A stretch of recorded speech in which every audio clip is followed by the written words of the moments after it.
welcome to campus. Good to be here. Glad to have you. You bet. So, got a couple questions for you. Okay. So, State Chamber, yourself, you guys have been really focused on workforce development for the past several years. In fact, I think you all are a lot of the energy behind what's going on at the state right now.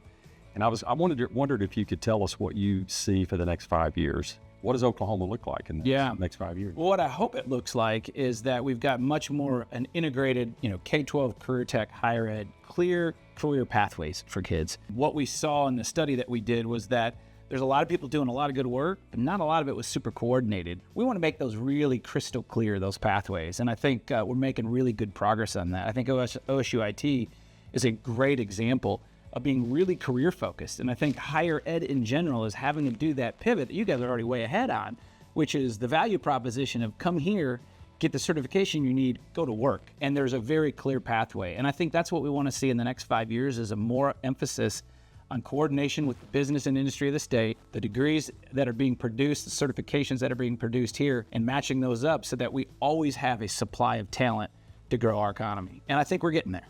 What's been surprising to me is talking to career techs and higher education entities around the state, they don't have as good a relationship with the business community. So they're wanting to have more dialogue so that they can align programming to meet that need. Now, you would think that would happen naturally. It doesn't happen as much as maybe you would think. And I know what happens is institutions get going and they're busy being an institution. What we don't want a kid is to go to college and then be underemployed, meaning they went to college and got a degree that they didn't even need to get the job that they have. And that's not what happens here. You all specifically design those programs for the jobs that they're going to. And that's huge. And I want to start measuring that and rewarding that success because I tell you what, I know what you're seeing is your kids are making that choice to come here because they know it leads to a job. And that's a value proposition that's going to be really hard to beat. We want to see more of that.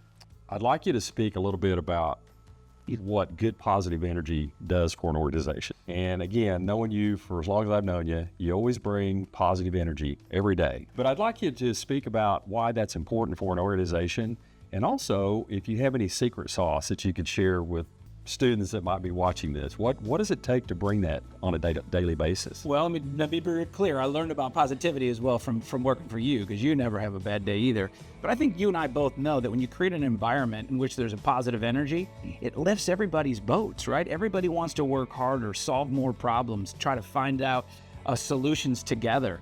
And then it becomes a really great place to work. And so I don't think it's any different than any organization or school is when you bring that positivity and that energy.